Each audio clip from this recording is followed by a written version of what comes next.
I may be out of line too because I want to support Mr. Worth. I'm a grandfather. My grandchildren live on the south side of Grand River. We live on the north side. There's a light at Kensington that never seems to stop the traffic on Grand River. It's a 35-mile-an-hour speed limit that's rarely acknowledged. I'm just wondering if there's some way you can slow stuff down on Grand River so it's safe for my grandchildren to come and visit me. That's all. Thank you.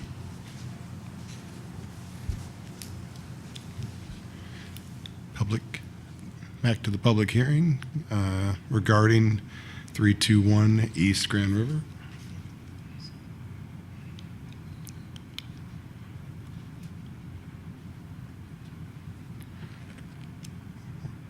Peter, were there individuals from the...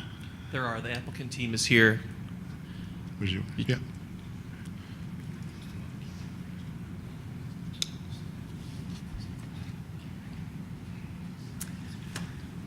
Good evening. Roman Bonislawski from Ron and Roman. Peter Karate from Karate's Pizzeria. Peter Karate. Oh, me. Okay. Really good. Thank you very much for having us tonight. It's been a long process to get to this point, and we're very excited to be in front of this board. A very interesting project, a wonderful piece of property, terrific orientation, location in the city. The fact that our ground floor plate, which sounds like a lot at 4,000 square feet, gets eaten up by so much of the necessity of all the back of house operation for a restaurant of this quality, leaves us with a wonderful little bar dining experience at the front with operable windows that open up onto Grand River. The seasonal proposed patio in front with removable railings, all that works under permanent cover as part of the facade of the building. And the railings not damaging the sidewalks, meeting the enclosure requirements for a liquor establishment with operable doors. A provision of 2 stairwells. One is a main monumental stair within the space and an elevator. My business partner having MS for the last 12 years and being wheelchair ridden, this is a very highly sensitive issue in our office. And there are projects where both the building code and the ADA guidelines allow you to incorporate small second floor functions when they're a minor percentage of what's happening on the ground level, or if it's of a unique or of a similar nature of the business and program being offered on main levels. In those cases, you can get by without an elevator. But when you're proposing to double the floor and actually have the opportunity to do something that we didn't have the opportunity in Howell, and I hope that this board had the opportunity at least Google search their operation in Howell. There we had to use kind of shortened bocce courts as part of the entertainment experience. In this case, because of the luxury of space that we have up here, we're actually proposing to use 60-foot bocce courts in an indoor setting. That's almost competition level. The fact that that ends up being a much more flexible space with a separate bar, and most importantly, the opportunity once again to have an operable storefront opening at that second level that opens onto a rooftop patio that is covered underneath a canopy structure, that because we are providing the structure for the second floor, we're able to provide a hydronically heated concrete slab. It's found that when people are sitting in chillier environments, if your ankles and feet are warm, your body tends to be so much warmer. We'll also have natural gas radiant heaters overhead. I know there were questions from the fire marshal regarding both the efficacy and the legality of using that. We're using units that are rated for use within certain proximities of canvas and vinyl fabrics that compose the structure up above. The entire second floor is enclosed. There are absolutely no openings but for closed fixed window openings proposed on the alley side in order to provide some natural light into the bocce areas. The only openings will be both at the lower and upper levels facing Grand River. I know that we've had this discussion with regards to entertainment, and we can understand the sensitivity in a neighborhood of people being concerned. We're not talking about a rock and roll venue. We're talking about piped music typically on the interior. As was mentioned before, there are numerous things that trigger the entertainment license, one of which is their opportunity as business owners to be able to hold leagues and tournaments where there's prizes awarded. That's another one of the trigger points, large TVs. But what we're proposing is really the opportunity for the piped music in the space and some acoustic and semi-acoustic, minimally amplified music. It's not a rock and roll venue, as I mentioned.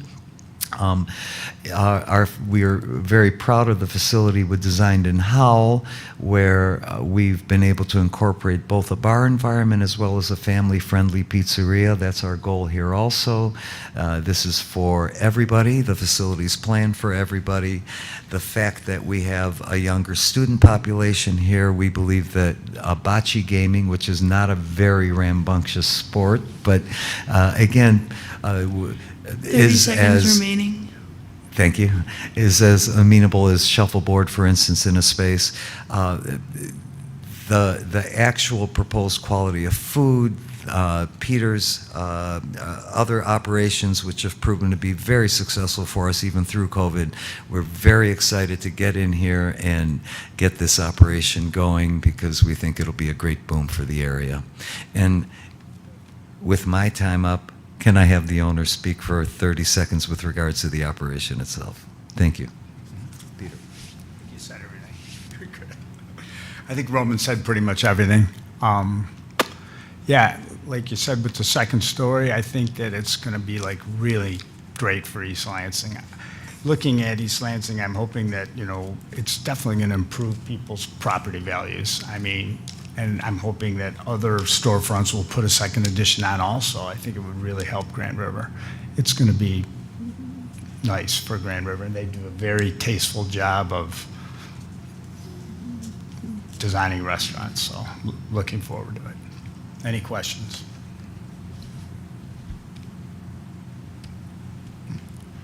Thank you. Roman, well, I do have one comment, Peter, about the times. The times are incorrect in there. I mean, we definitely want the right to be open, like our liquor license would say, till 2 a.m. every day. Okay, yep. Food maybe till 10 or 11, but. Sure. I mean, There's the Planning Commission in their recommendation noted 2 a.m. Okay. as the close time. Okay. Thank you. Thank you. Any more public comment? All right, seeing none, this time I'll close the public hearing.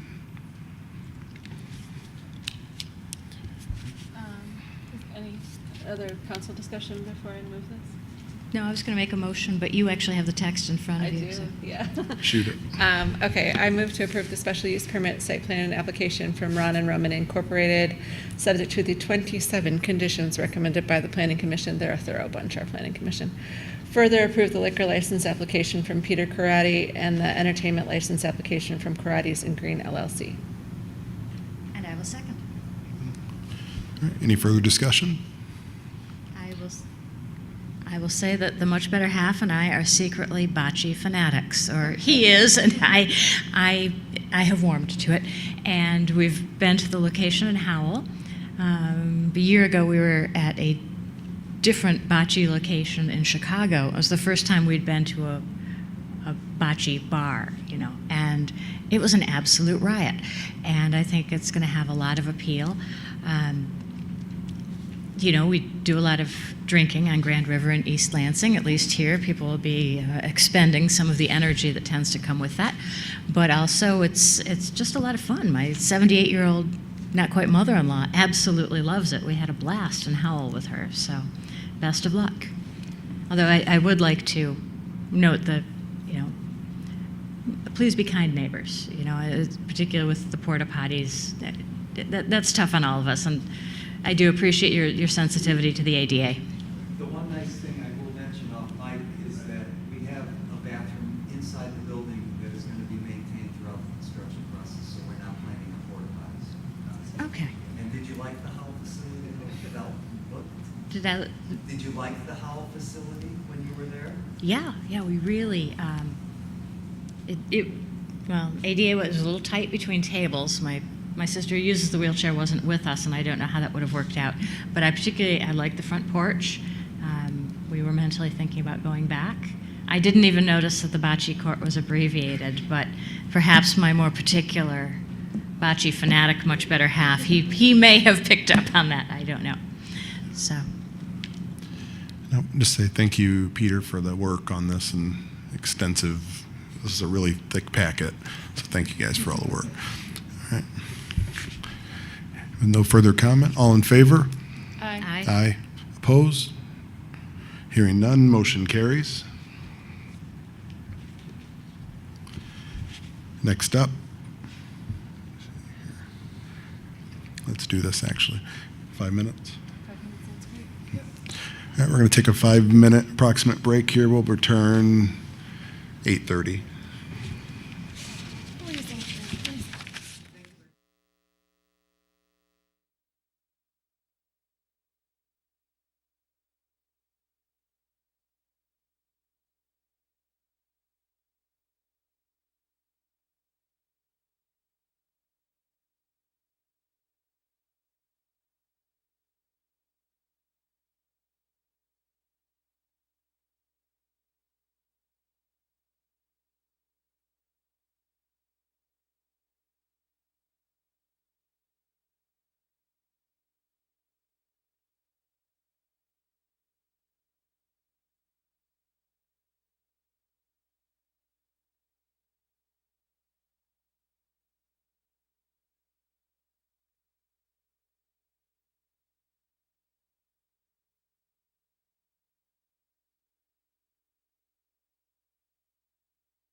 Welcome back.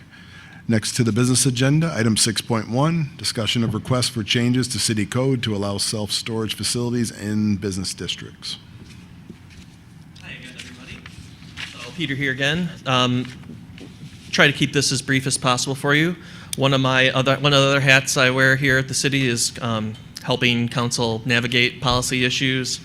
So this is a follow-up. If you heard Mr. Pearson, I appreciate Mr. Pearson's introduction to this topic earlier. He represents one of about a half a dozen companies that we've heard from in the last year that are developers or operators of storage operations or storage facilities. And we hear from a lot of different people that want to come to East Lansing and open businesses of all types. But in this particular case, it's a storage facility, and this type of land use is not currently allowed under the Code of Ordinances. So, in each zoning district will have a list of uses that are allowed by right or uses that are allowed by special use permit or site plan. This, frankly, just doesn't fall into any of those. So it's just something that's not simply not allowed. So one of the companies, obviously we have a representative here tonight, has reached out to council, shared some information that's in tonight's meeting packet on their particular type of facility that they build around the country.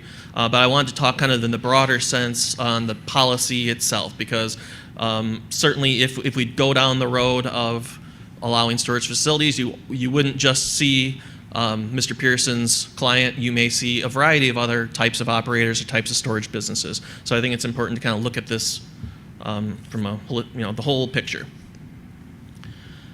So the only type of storage currently permitted in the city is really, it's kind of falls in the category of wholesaling or warehousing. It's allowed in our M1 manufacturing zoning district, and it's really for the storage of bulk items for sale by commercial enterprises. So they could be building materials, retail items. There's all kinds of commercial businesses that rely on warehousing as part of their business. So they'll have a front door where they sell the merchandise, but also some sort of facility where they store a lot of the merchandise that still needs to be sold. There's also cold storage, so commercial food businesses and specific products that need refrigeration, mostly related to food. I'm not saying we have those businesses here, but this is what would be allowed. There's also long-term contractor material storage, so those are building materials or equipment that are used on job sites. So those are really what are covered in our M1 manufacturing district. So I wanted to go over kind of the list of some things that you should consider if you identify storage as a land use that's desirable here in the city. So number one, I think we need to determine what we want to allow. So in my research, outside of the items I mentioned above, there are really two different kinds of storage facilities that you see just driving around the general public. There's self-storage. Those are the individual buildings that are usually long, narrow buildings, individual garage doors, exterior access to storage units that are rented, and then our climate-controlled operations, where everything, kind of the same setup, except it's all inside a building. It's climate-controlled and kept at a regulated temperature. There's minimal exterior access, usually doors to drive a vehicle in to unload, or for renters to access their storage units. Number two is, where should it go? This is certainly a policy decision that needs to be needs council direction, but as mentioned before, there are similar uses for storage in the M1 district now. There are really only two locations for M1 in the city. I do want to note the project that Mr. Pearson has described to you takes place on 8.63 acres, and I understand not all of those acreages are buildable, but and there's 100,000 square feet proposed, and really I use that just to underscore the size of the land needed for a project like this. So when deciding where it should go, I think availability and size of parcels are certainly one consideration. I do also want to note that generally these land uses are more common outside of city centers or outside of developed urban areas. They require, as noted, larger parcel sizes, and they're typically located along highways or high traffic streets. Certainly also, I think we ought to look at the intent of the zoning districts. Right now, that the parcel that Mr. Pearson's client is looking at has split zoning. It's B2 and B4. I just want to kind of dial back to the intents of those districts. So B2 talks about a variety of retail stores, personal service shopping, restaurants, offices, mixed-use structures with residential dwellings, and businesses to provide a wide range of shopping and service needs for the community. B4 talks about the development of office buildings and office complexes. I think council needs to determine really if the use of storage, whether it's self-storage or climate controlled or whatever format that takes, determine if it fits into those districts, the M1 district or maybe some other zoning district in the city. Number 3 to consider is really, does this fit with the land use goals of the community? So storage is a lucrative business for investors, but does it provide value to the city and the residents here? So I'll note that self-storage is currently not listed in our zoning ordinance. It's not listed as desired use in the master plan. The master plan talks about diversity of housing, active employment centers, retailer, professional, personal services, mixed-use developments, growing knowledge-based economic sector. And I think one of the questions is, does this proposed use check any of those boxes for the city? Certainly in considering the context of the city, we have very little land, and considering the potential opportunity cost for losing some of that land for a potential storage development. Also, the nature of the business, there are very few employees and limited activity at those sites. So you may see some employees just kind of manning the gate, but it's not really the employment center that some other businesses may bring. Number 4, we should consider the potential impacts of use. So in this case, storage. So there's an assumed demand, I think just based on the conversations I've had with developers and the marketplace.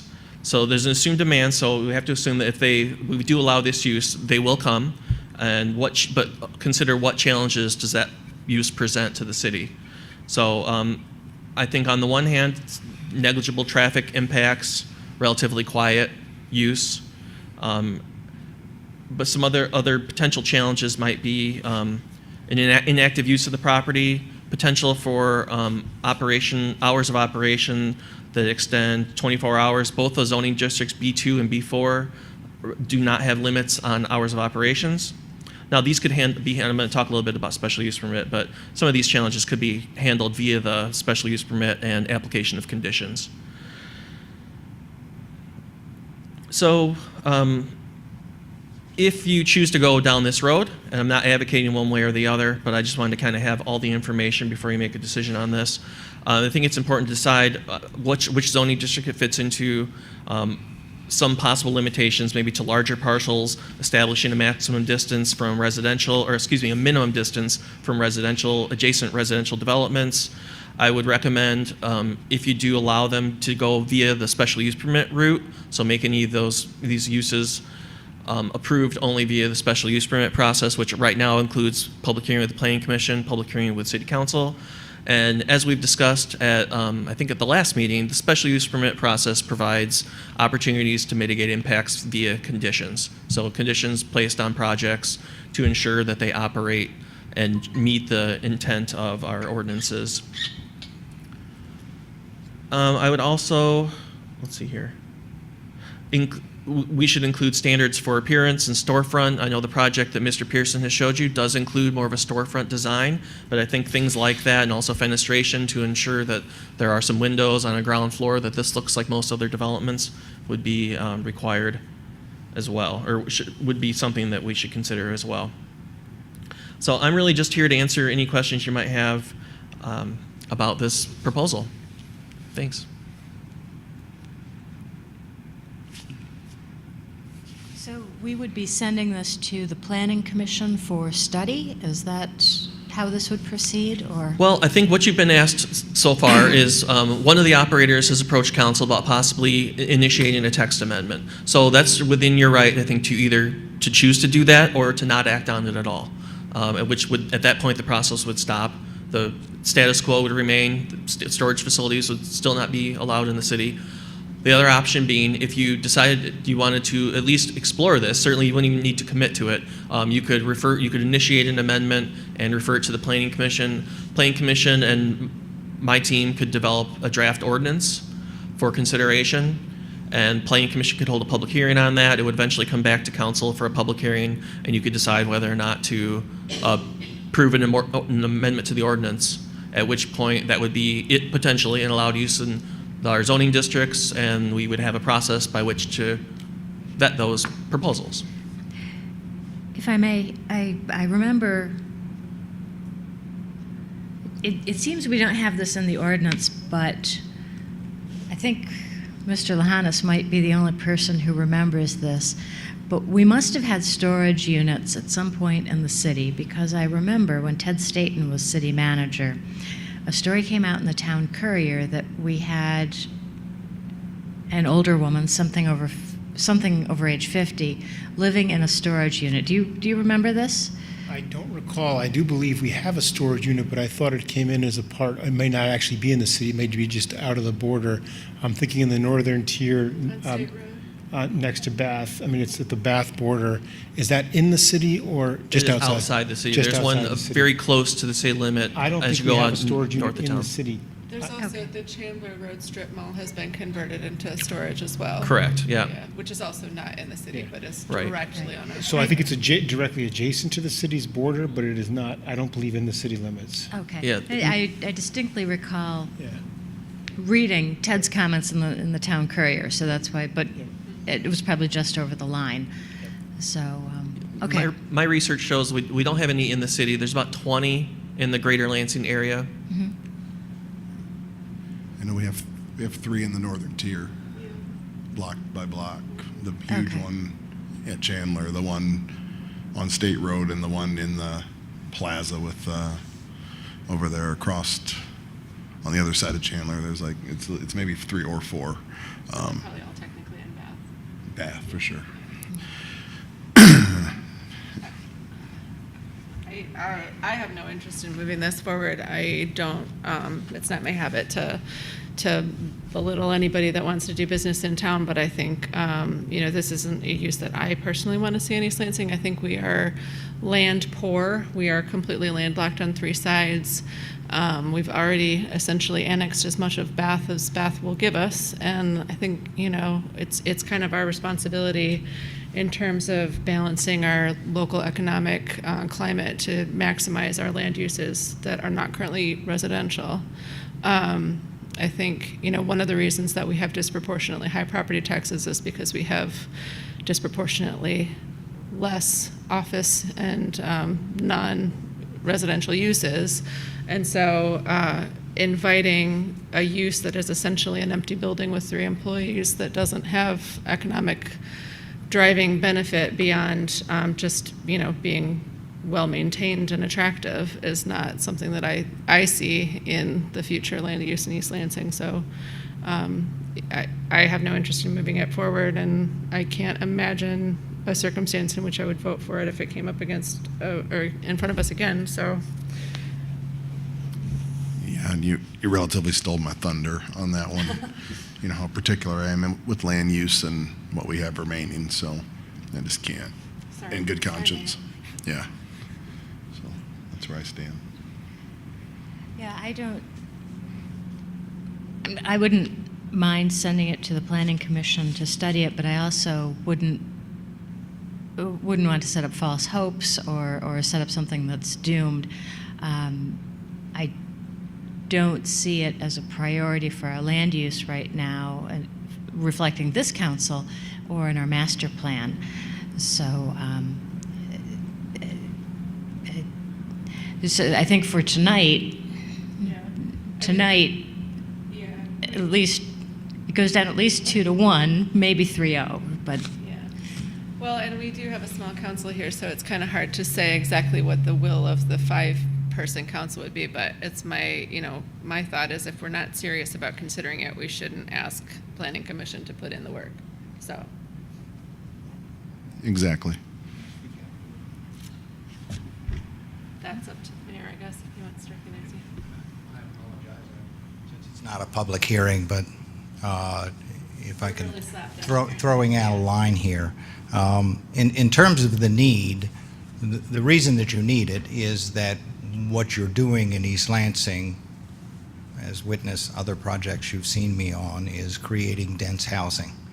That's what you want. You want housing density.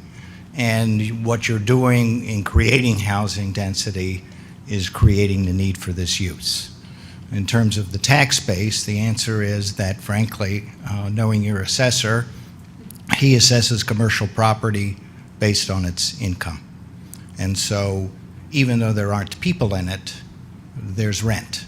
And like other rents, that produces an income which is then capitalized and which then results in, frankly, often a fairly high assessment with a decent return to the city. The reason why I felt comfortable in explaining to you how this use fits, and again, the special use permit process is something that I think is appropriate, because this is the sort of site which lends itself to that. This is a piece that's essentially behind the Rite Aid. So it's not a piece which really opens itself up to retail which has any visibility. The office market, I can tell you, since I have many clients who have empty office buildings with no apparent hope that that's going to come back, we all agree we would love office. MSU FCU is trying to figure out how to fill what they're building. This use does have a need, and as I think, I'm not going to make a legal argument of it, but zoning codes, according to state law, are supposed to allow legitimate uses for which there is a need in the community. In this case, it's an underserved need by probably about 50% based on your population, where they live, and what storage they need. So yes, you do have limited land, but certainly along the Saginaw corridor, what you have are cats and dogs, for want of a better term, that just don't fit another use. You wouldn't put an office building behind a Rite Aid, and in fact, the site plan that I saw sketched out for this literally would have the entrance and the exit coming off of the Rite Aid parking lot because there's so little traffic. So it becomes a use, yes, you're right, it's not visible, but that's the problem with the property. It's not visible, so nobody sees to go there. It's not well suited for further residential development given its spot right up against the commercial, and this is an in-between use. So in effect, what we're asking is that you consider this as a possible use. It's not using up a great deal of otherwise usable land. If you have the special use permit process, then you're in a position to say, no, not here. I mean, as I always describe the special use permit process, the example I always give is a church. Everybody agrees churches fit next to residential, but you don't want to put a big church at the end of a cul-de-sac. That's what a special use permit process allows you to do, is to say, yeah, not here. And so that's really what we're requesting. I agree that there's not a lot of enthusiasm here, and I guess I would ask you to consider, when you have a full council again, I may not be convincing anybody else who isn't here, but at least consider sending it to Planning Commission. I do accept, and it's fair to say, do we want to have our Planning Commission spend its time looking at this? From what Peter Menser is saying, this is a use which he's being approached to consider. There are people looking at East Lansing. I understand that you have some of these facilities available outside of the city limits, but something which is worth considering based on the demand, and because you do have land which otherwise there's no obvious use for it, and I think this is one of those pieces. Mr. Pearson, can I ask you a quick question? Sure. What is the current zoning on that parcel behind the Rite Aid? It's split between B2 and B4. Okay. The problem with B4 is B4 has huge setbacks. B2, in terms of what the use is, probably is the best fit. The M1 district, of which you have so little because you don't really have any industrial, you don't have big tracks, and so it doesn't really lend itself to that. And in an example like this, let's assume you added it to an M1 district. The last thing I want to do is come before you and say, between some residential setback behind it and a Rite Aid, I want you to zone industrial. Because by rezoning it to M1, you're opening it up to almost everything that doesn't fit there, and that's why the B2 lends itself to that, which with a special use permit with real conditions allows you to decide, does it go here? I'm not convinced yet. Thank you. Yes, by all means.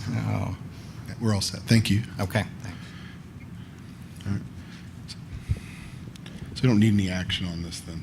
Any action, it just sits right, no action. I don't think they're seeking any action this evening. You know, as the representative referenced and Mr. Mentzer referenced, you know, there's kind of a complex interplay between the Zoning Enabling Act and our local ordinances. When you do look at changing the zoning ordinance, it's a lot different than changing any of our other ordinances.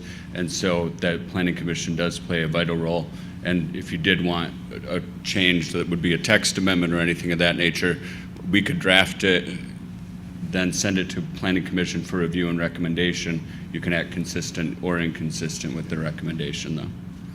At this point, if council wants to take no action means it doesn't go anywhere. It stops here. That's correct. No, and literally say no action and preserve that bandwidth. Obviously, we know what the priorities for the master plan and council's priorities are on these areas. So I don't want to use the bandwidth for this. So. Thank you.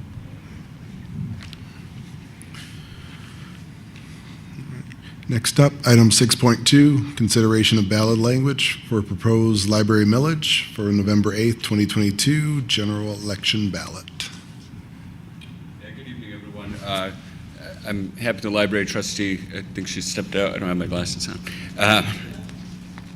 I'm glad she gave a warm up on this, and I think she explained all the important parts of this. So under the City, Village, and Township Library Act, we have the authority for the purpose of running the public library to raise 1 mill through the budgeting process. An additional mill can be raised by going to the public. And so 10 years ago, we did go to the public. The voters did approve that 1 mill. And so it does expire this year. To continue having that funding for the library, the city manager asked me to prepare language that would go on the November ballot to put that millage out 10 years farther. Because of Headley, the number gets reduced slightly so that we can say it's a renewal as opposed to an increase. So under law, we're allowed to have it be 1 mill, but to have it be a renewal, we had to move it down to 0.997 mills. And so that's what we're recommending. The language is in the updated packet. If approved, it raises 1.3 million, just over 1.3 million a year from the first year.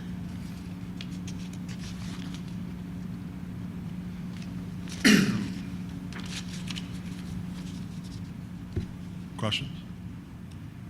No, I certainly get more than my $8 a month out of the library, as you've heard many, many, many times. So it is with great enthusiasm that that I allowed Councilmember or Mayor Pro Tem Gregg, who has the text in front of her, to make the motion. Sure. So I would just move approval of the ballot language as proposed, basically. Yeah, I'll move approval of the ballot language for the proposed library millage for the November 8th, 2022 general election ballot.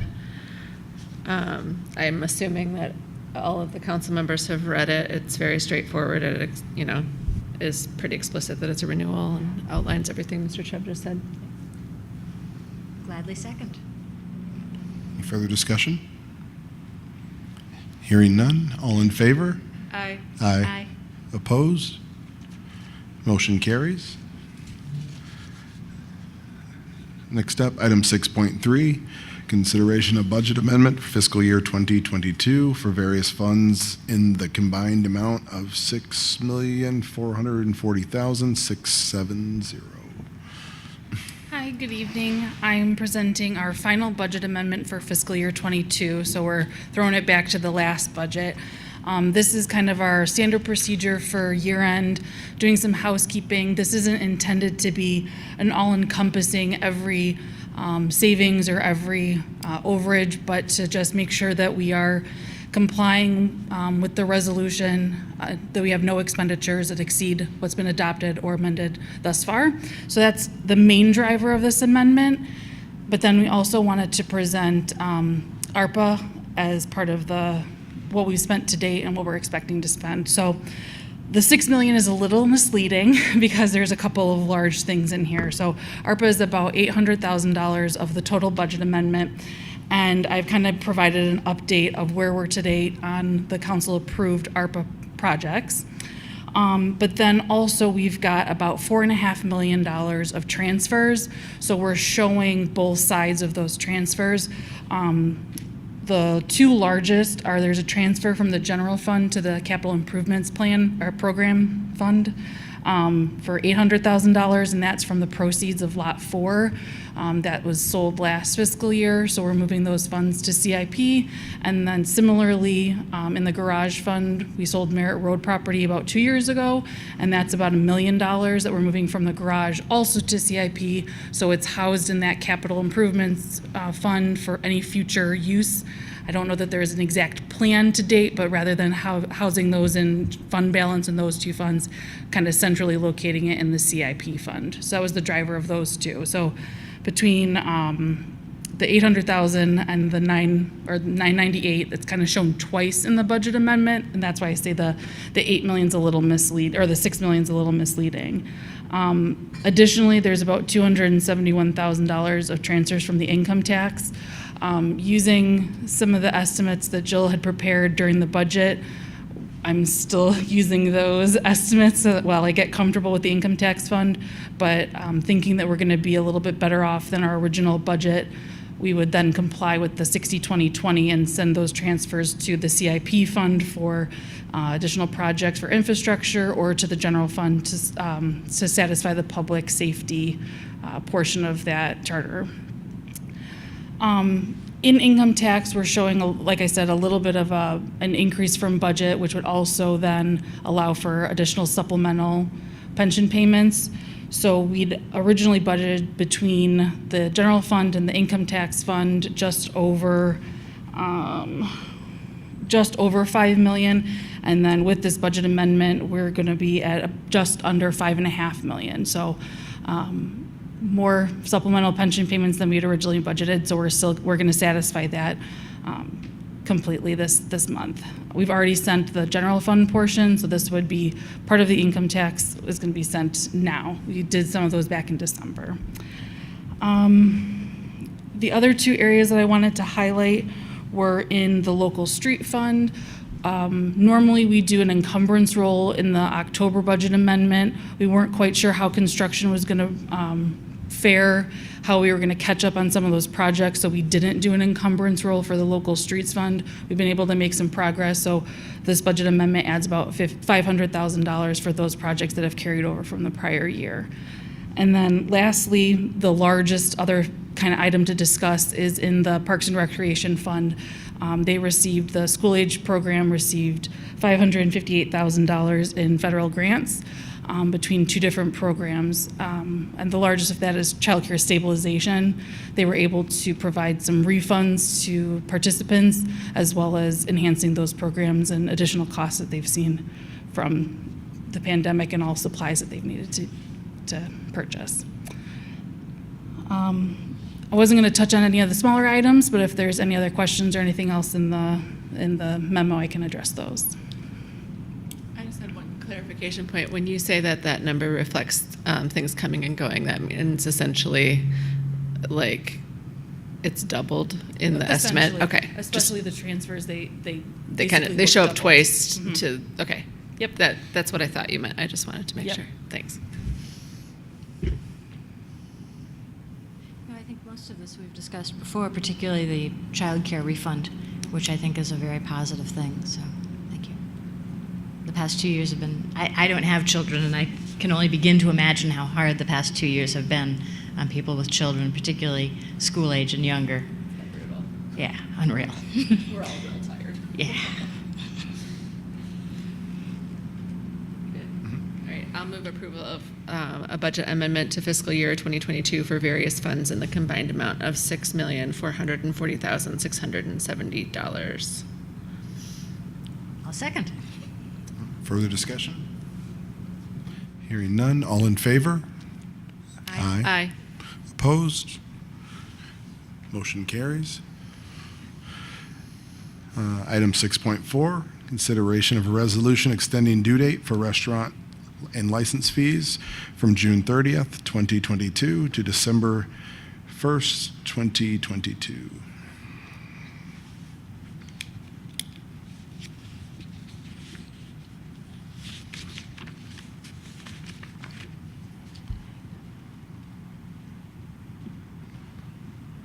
Lisa, was this your baby? Oh, well, excuse me. I certainly support it. I think giving a grace period is the wise thing to do. I think, we know that the revenue's been short for some years for many of our really mainstay businesses, and this allows them an opportunity to get under what was a punitive fine. No one's ever accused me of being a huge fan of bars or, there are certain institutions downtown that you didn't catch me in the 80s because I'm just not that interesting a person, and I'm certainly not going to go there at this point in my life. But they made a good argument for why at least the late fees should be suspended. Good enough. I definitely want to look at further consideration. If anything, it's kind of, for me, high utilizers of service when I consider police, fire, EMS, or whatever else. If you're a high user of services, I have really no issue with you paying kind of your freight for that, particularly in that downtown part of it. I think definitely just want to see us make sure we communicate well when we reinitiate after a 2-year hiatus. I don't think we did anything malicious, but I think we could just work to communicate a little bit better back to hospitality or that kind of thing, real minor stuff. And I think this is a fair temporary delayed assessment for these people, but just in recognition of the fact that we are going to return back to a fee schedule, but we can have some view of the fee schedule and dissect it a little bit on with utilization and things like that, and need of police support and all those kinds of things. I think all those things could be talked about at a later date, but I think this is a fair compromise just to give them a little bit more time as they're beginning to, see full houses again and that kind of thing. So. Well said, Mr. Mayor. That's kind of what I was trying to say and just didn't quite get to it, but thank you. I have one question/clarification. I think what we talked about at the last meeting was actually extending the grace period until December 1st, rather than the due date, because the notices have already been sent. And I think that would mean that we didn't necessarily have to renotice people because the due date would be the same. The grace period would just be December 1st. So I don't know if it seems meaningless, but it means our staff doesn't have to communicate the change because the grace period is right. Grace I period. would agree with that, and that was Okay. my understanding too. And I think they know that by extending the grace period, we're but still, rather than resubmitting all those bills, Yes, absolutely. Okay, so if my fellow council members don't mind, I'm going to move the resolution extending the grace period for restaurant and license fees from June 30th, 2022 to December 1st, 2022. And I'll second. Perfect. Further discussion?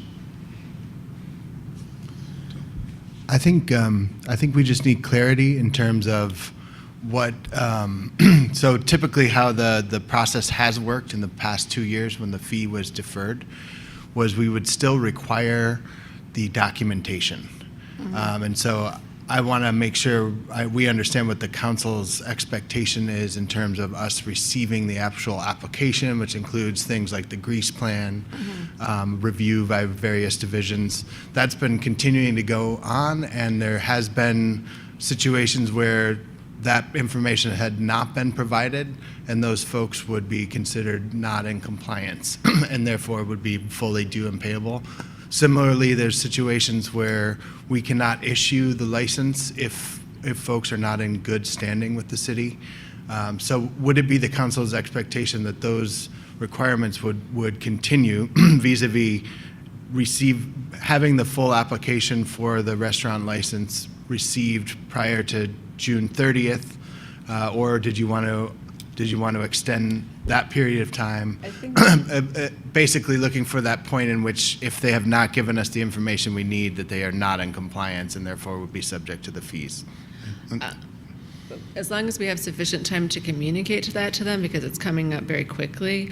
I think our intention, recollecting our discussion last week, was merely that they would have the opportunity to spread out the payment between now and December 1st, but that any other, I think that was the only consideration that we had last week. I think so. one of the challenges after talking to the clerk was that you're issuing a license July 1 then, and you don't have the payments. And there isn't necessarily a tool to make sure you get the payments at that point. So I think the thought was that you would issue the licenses up until December, and they would have an expiration date, and then the people had to make payments at that point, or you don't continue the license.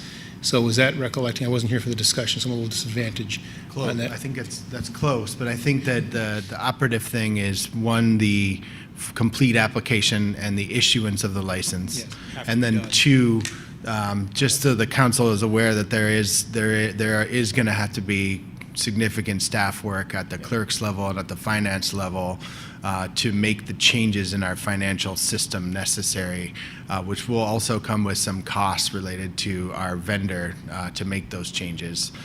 But essentially, the operative things are having the information in a complete application so we can issue that license, and then being able to extend the deadline for when payments are due prior to when they become not in good standing with the city. I think the completed application was a presumption, seeing that part of their issue was with administrative parts or not be tracking and that kind of thing. So I think that's a minimum that you complete your licensure. We could even put some type of poison pill in the thing if you wanted to, if that's what you're saying, that if this triggers this, if you haven't done this by X, which can be administered, from that perspective. If you haven't turned in your things by December this point, then all fees and fines would be presumed to, or something along those lines. I don't know what that quite would look like. Well, so I think during the period that the licenses were, the fees were suspended, and I think that's, when we had our business owners come to us last week and talk about it, it was specifically the fee that was the problem. Nobody was saying that they shouldn't have their licenses, right? And so I think whatever expectations were in place for businesses during the pandemic, during the fee waiver, I think that's essentially, we're kind of asking to have a kind of halfway back to normal situation where the licensing and all of the documentation would still be required. And I think, you can let us know if you think that that's needed by June 30th. I don't want businesses to be operating without documentation of compliance until December. I'd rather not have that. I think it's merely our intention to not have them face that 50% penalty for a late payment if they weren't expecting to pay what is sometimes a quite large chunk of change at this moment. So I think, Councilmember Backup. Yeah, if I may, I think the December proposal was financial relief to compromise over their expectation that there would be no fees, and also compromise understanding that they have more revenue in December than they do in summer. But compliance was not mentioned during that meeting, and I would not have been as enthusiastic had I realized, had the clerk mentioned or had anyone mentioned that they were not going to do compliance. We can compromise over money, but we're kind of fond of compliance. Yeah, so I think the clerk mentioned to me that she was, during that time, she has a national election in August and then in November, so doing licensing is a bit of a burden. But after full thinking about it, this is the recommendation that we discussed that she was comfortable with. Okay. So there is an extra effort here, but to effectuate council's purpose of delaying the payment, I think that this is probably the way we would best recommend doing it at this point. So by due date as opposed to. Yes, and Okay. following what was written down by the clerk, because without the clerk here to recommend which would be the better option, I think that getting the applications in by July 1 and then issuing the bills again in December is probably the best route. Is that a fair assumption from? I think it's manageable, but yes, to have the full application is really our primary concern, because then we can ensure compliance and we can ensure that the normal, sorry, it wouldn't be normal, it would be a special process for the issuance can take place, and then we can figure out how to deal with the. And then I think we as a council kind of committed to then having a discussion about just the fees in general, what would be appropriate, et cetera, going forward. So then to Councilmember Bacon's point, or Mayor Bacon's point, sorry, I gave you a demotion. I think with that December 1st communication, we should also let them know what the clear expectation is for what they will owe and when in the next year, so that they have at least that much notice, because I think the suddenness of this was one of the things that was brought such vigorous comment. Considering Mayor Lahanas's comments, I will withdraw my motion as moved, if that's okay. What's that? You said Mayor Lahanas. Mayor, yeah. Okay, I gave him a demotion. I give you yeah. You know, we're carrying a heavy burden here. We're 2 members down. It's a lot of work, man. I wasn't here for the conversation, but it's the intent of the council that we go, this is a one-time change and that it goes back to the regular schedule in June. So essentially we'll get 2 payments next fiscal year because we're Right. foregoing the payment this year. And the restaurants that decide to delay their payment until December 1st will then possibly, depending on what we decide as in our fee discussion, have another substantial payment in June. So that is kind of they've asked us for some relief in this case, and we've given them the deadline to budget over the next months, but then they are possibly facing a short turnaround in terms of their next license fee, depending on what we decide. I think the assumption is that they'll be on better financial footing as a. Hopefully. Well, and they'll have some Restaurant. notice to budget for it, which is one of the things that they protested. So if it's all right with my seconder, I will withdraw my motion with the grace period language and leave it open for somebody else to move the due date motion if they want to. Yeah, I think because Councilmember Babcock said it, she needs to give me a nod, I think.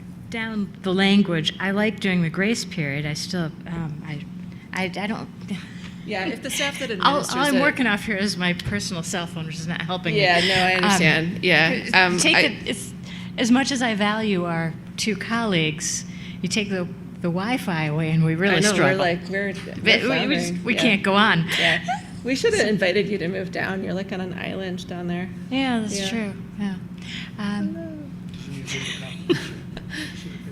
I don't know. Do you have a paper copy of the agenda? I have a paper copy of the agenda, yes. Yeah, that's essentially the motion. So, okay, well, I would respectfully move that we extend the due date for the restaurant and license fees from June 30th, 2022 to December 1st, 2022. However, the application and information remains due to the city clerk on June 30th, consistent with every year since the year 1900. It's all in the resolution, so I don't think you need to add any of that. I think Okay. that's all taken care of in the resolution. Okay, good. Yep, just All right. just what's said there is fine. Cool. I'll second that. It's even easier that way. Yes. Any discussion? Hope not. Hearing none. All in favor? Aye. Opposed? Hearing none. Meeting adjourned.